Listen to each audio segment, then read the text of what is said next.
Hello everyone and welcome to the 13th day of this wonderful series of A to Z of English Grammar। और आज हम पढ़ने वाले हैं इन और सिक में डिफरेंस, और उसके बाद हम पढ़ेंगे in spite of and despite में डिफरेंस, और थर्ड जो टॉपिक हमारा लास्ट टॉपिक होगा इन केस एंड इफ़ में क्या डिफरेंस होता है वो हम समझेंगे। Let's start the journey. आज का हमारा पहला टॉपिक है इल एंड सिक से रिलेटेड। तो इल और सिक का मतलब आप जानते हैं, इसका मतलब होता है अनवेल। तो हम अनवेल के सेंस में यहाँ बात कर रहे हैं। अनवेल मीन्स कि जैसे आप बीमार हैं उस सेंस में, या आपकी तबीयत ख़राब है उस सेंस में हम इल और सिक का यूज़ करते हैं। तो कहाँ इल का यूज़ सही है, कहाँ सिक का यूज़ सही है, ये आज हम समझते हैं। सबसे पहले ये एक कुछ कॉमन सेंटेंसेस यहाँ दो लिखे हैं, इन्हें आप समझ लीजिए। यहाँ लिखा है she is an intelligent girl, और दूसरा सेंटेंस लिखा है द गर्ल इज़ इंटेलिजेंट। अगर मैं यहाँ इसकी बात करता हूँ, इस इंटेलिजेंट वर्ड की बात करता हूँ, तो ये यहाँ नाउन से पहले मैंने यूज़ किया है। इस गर्ल इज़ नाउन, और नाउन गर्ल से पहले मैंने यूज़ किया है इंटेलिजेंट वर्ड का।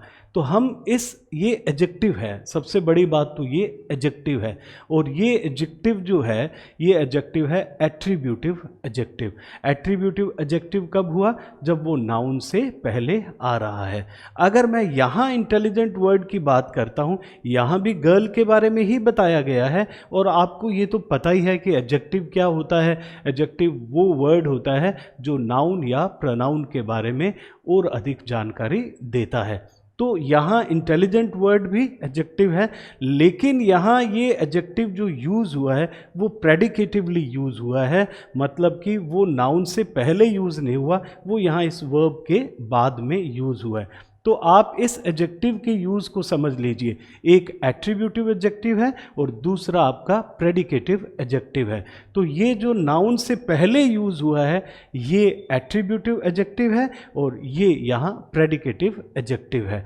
अब हम इल और सिक को थोड़ा ढंग से समझते हैं। आप देखिए ये सेंटेंस लिखा है I am sorry I didn't answer your letter I have been ill. तो आप समझ गए होंगे कि यहाँ जो ये इल वर्ड यूज़ किया है हमने वो प्रेडिकेटिवली यूज़ किया है, मतलब कि मैंने नाउन से पहले इल वर्ड को नहीं लगाया, ये प्रेडिकेटिवली यूज़ हुआ है। अब हम आगे बढ़ें और इस सेंटेंस को देखते हैं। She spent years looking after her sick mother. अब आप इसे समझ गए होंगे, यहाँ मदर वर्ड जो है वो नाउन है, और नाउन से पहले इस सिक वर्ड का यूज़ किया है, मतलब मैंने इसे एट्रीब्यूटिव एडजेक्टिव बनाया है। और आप देखें अगर मैं यहाँ पे she spent years looking after her ill mother, तो अगर मैं इल वर्ड को यहाँ प्रेडिकेटिवली यूज़ नहीं करके एट्रीब्यूटिवली यूज़ करता हूँ तो ये गलत हो जाता है।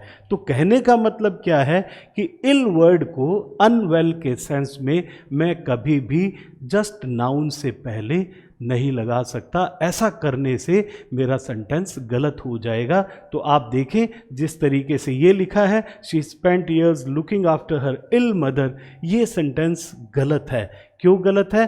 क्योंकि इल वर्ड का यूज़ मैं नाउन से पहले अनवेल के सेंस में नहीं कर सकता, एट्रीब्यूटिवली मैं इसे यूज़ नहीं कर सकता। इसे प्रेडिकेटिवली यूज़ किया जा सकता है, जैसे कि मैंने यहाँ पे किया था आई हैव बिन इल, इस सेंस में यूज़ किया जा सकता है। लेकिन यहाँ एट्रीब्यूटिवली इसका यूज़ मैं इल का यूज़ अनवेल के सेंस में नहीं कर सकता। हाँ, अनवेल के सेंस में सिक वर्ड का यूज़ जो है वो एट्रीब्यूटिवली हो सकता है, जैसे आपने ये देखा she spent years looking after her sick mother, ये सेंटेंस सही है।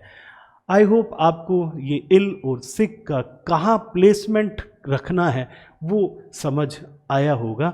हम अपने नेक्स्ट टॉपिक की तरफ चलते हैं।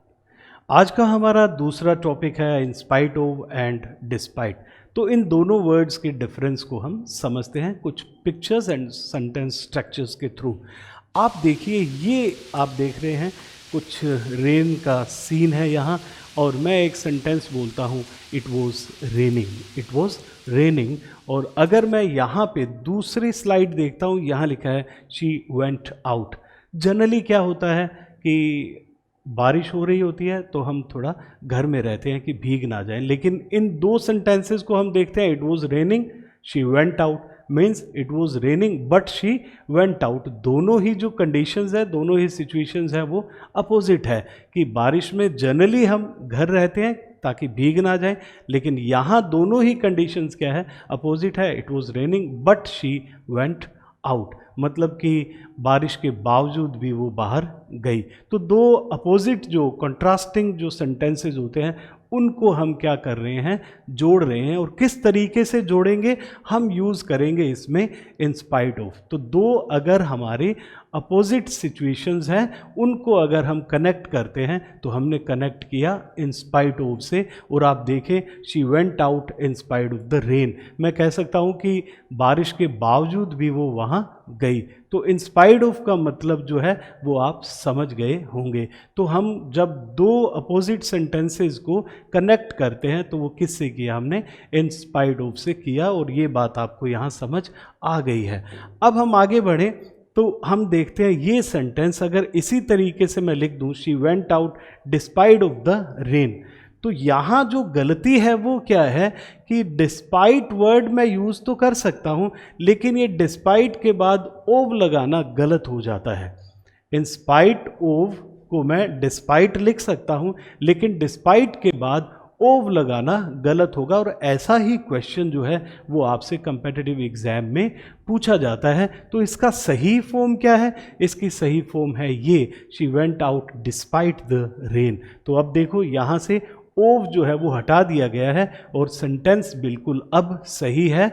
और इस तरीके से सेंटेंस बना, she went out despite the rain. और कुछ और सेंटेंसेस हम यहाँ दो सेंटेंसेस देख लेते हैं, डिस्पाइट का यूज़ किस तरीके से हुआ है। तो इन स्पाइट ओव होता है और डिस्पाइट के बाद ओव का यूज़ हम नहीं करते हैं। यहाँ देखिए, despite our efforts we failed, तो यहाँ लिखा है despite our efforts we failed, और यहाँ लिखा है he kept on moving despite the hurdles. तो आपने देखा यहाँ कहीं भी हमने डिस्पाइट के बाद जो है वो ओव का यूज़ नहीं किया है। अगर मुझे यहाँ ओव का यूज़ करना है तो मैं यहाँ इंस्पाइट ओव लिखूँगा, जैसे in spite of our efforts we failed, और यहाँ लिखूँगा he kept on moving in spite of the hurdles. तो in spite of is equal to despite. तो डिस्पाइट के बाद हम कभी भी ओव का यूज़ नहीं करेंगे। आई होप आपको इंस्पाइट ऑफ एंड डिस्पाइट में ये डिफरेंस समझ आया होगा। अब हम अपने अगले टॉपिक की तरफ बढ़ते हैं जो कि बहुत ही इंटरेस्टिंग टॉपिक है, और वो है इन केस एंड इफ़ में क्या डिफरेंस होता है वो हम अभी जानते हैं। इन केस एंड इफ़ जो है वो इनमें डिफरेंस जो है वो बहुत छोटा सा डिफरेंस है। और जनरली हम क्या करते हैं, हम इन केस की जगह इफ़ यूज़ कर लेते हैं, कभी कभी इफ़ की जगह इन केस यूज़ कर लेते हैं। हाँ, थोड़ा मतलब हमें इसका पता नहीं होता है, तो हम इसे जानने की कोशिश करेंगे कि क्या इनमें डिफरेंस है। बहुत छोटा सा डिफरेंस है और आपको पढ़ के अच्छा लगेगा कि अच्छा ये डिफरेंस है इनमें। तो आप जब आगे से इसे यूज़ करोगे तो आपको समझ भी आएगा और आपको अच्छा लगेगा इसे यूज़ करते हुए। इफ़ एंड इन केस, तो कुछ सेंटेंसेस के थ्रू इसे भी हम समझ लेते हैं, कुछ पिक्चर्स के थ्रू। ये पिक्चर आप देख रहे हैं, ये गर्ल है, ठीक है, आप थोड़ा सा ध्यान से समझे। और यहाँ जो है वो बारिश के बादल हैं, बारिश नहीं हो रही है अभी, बारिश हो नहीं रही है, लेकिन बारिश के यहाँ बादल है। तो जब मैं यहाँ सेंटेंस लिखता हूँ मैं ऐसे लिखता हूँ, take an umbrella in case it rains. तो यहाँ लिखा है take an umbrella in case it rains. तो आपको ये बात अगर समझ आई है, थोड़ा सा आप इसे समझिए कि हम कहना चाह रहे हैं कि इन केस इट रेन्स का मतलब क्या है। टेक एन अम्ब्रेला, तो यहाँ हम कहना चाह रहे हैं कि आप अम्ब्रेला जो है वो ले लें, वो रख लें अपने साथ, हो सकता है बाद में बारिश हो जाए। तो पहला वर्क हमने क्या किया, हमने अम्ब्रेला ले लिया, ठीक है, और उसके बाद बारिश हो ना हो हमने क्या किया, हमने अम्ब्रेला ले लिया। इस कंडीशन में क्या होता है, इन केस में क्या होता है कि आप उस काम को कर लेते हैं, जो बाद वाला काम है वो हो सकता है और नहीं भी हो सकता।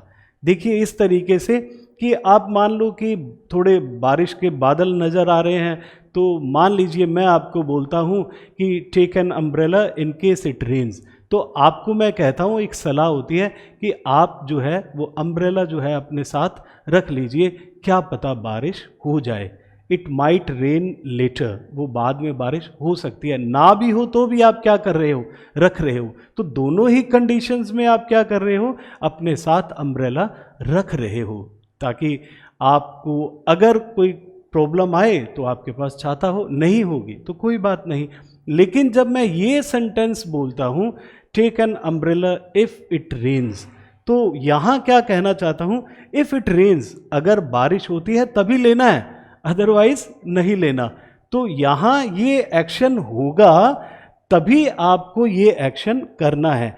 तो आप देखिए यहाँ इफ केस में क्या हो रहा है, पहले ये एक्शन होगा और उसके बाद ये एक्शन होगा।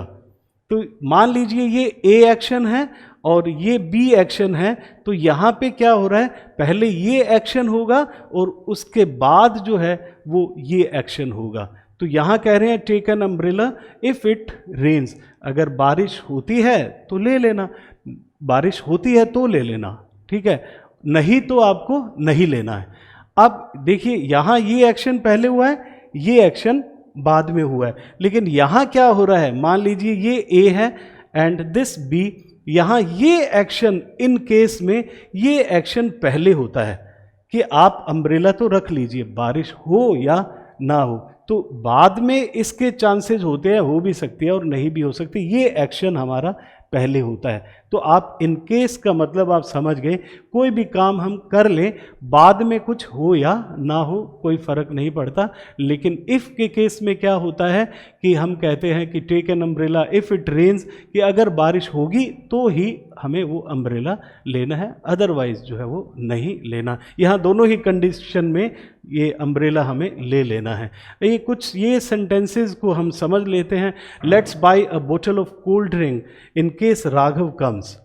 देखिए यहाँ लिखा है in case Raghav comes, so we will buy it now because Raghav might come later. तो राघव आ सकता है ना, तो हम पहले खरीद के रख लेते हैं, आए ना आए हम पहले खरीद के रख लेते हैं। इन केस में वो काम हम करके रख लेते हैं, राघव आए या ना आए। लेकिन यहाँ देखो लेट्स बाय अ बोतल of cold drink if Raghav comes, तो वी विल वेट एंड सी, अगर राघव आएगा तो हम वो बोतल ऑफ कोल्ड ड्रिंक जो है वो ले लेंगे, अदरवाइज हम नहीं लेंगे। तो इफ़ के केस में कुछ होने पर ही आप कुछ करते हो, लेकिन इन केस के केस में आप क्या करते हो, कुछ हो ना हो आप वो काम कर लेते हैं। अब हम आपके कुछ स्किल को टेस्ट कर लेते हैं इन सेंटेंसेस से रिलेटेड। सबसे पहले हम ये सेंटेंस देखते हैं, I met his dash father. तो आप देखें कि इल या सिक में से एक आपको फिल करना है, और यहाँ मेरा मतलब अनवेल से है, तो अनवेल के लिए आप बताइए कि क्या यहाँ यूज़ कर सकते हैं। देखिए ये फादर वर्ड नाउन है और मुझे नाउन से पहले वर्ड लगाना है, तो मैं एट्रीब्यूटिव एडजेक्टिव मुझे चाहिए। तो जब एट्रीब्यूटिव एडजेक्टिव लगाना है अनवेल के सेंस में, तो मैं यूज़ यहाँ करूँगा सिक, क्योंकि मैं यहाँ पे इल फादर यूज़ नहीं कर सकता, क्योंकि एट्रीब्यूटिव मीन्स नाउन से पहले जो वर्ड यूज़ होगा वो क्या होगा, वो सिक यूज़ होगा। अब यहाँ देखिए वी प्लेड डैश ओव अवर एग्जाम्स, तो यहाँ ओव लगा हुआ है, हमें इंस्पाइट या डिस्पाइट में से एक वर्ड यूज़ करना है। तो डिस्पाइट ओव तो गलत हो जाएगा, तो यहाँ यूज़ क्या होगा, इंस्पाइट होगा। बिल्कुल सही है कि हम यहाँ इंस्पाइट, और क्योंकि इंस्पाइट के बाद ही जो है वो ओव वर्ड का यूज़ हो सकता है। हमारा लास्ट जो यहाँ सेंटेंस है वो लिखा है all his efforts he couldn't pass, तो यहाँ इंस्पाइट या फिर डिस्पाइट क्या लगा सकते हैं। इंस्पाइट अकेला तो आ नहीं सकता, इसके साथ तो ओव चाहिए, अकेला तो कौन आ सकता है, डिस्पाइट आ सकता है। तो यहाँ हम लिखेंगे डिस्पाइट, इस वर्ड को यहाँ despite all his efforts he couldn't pass.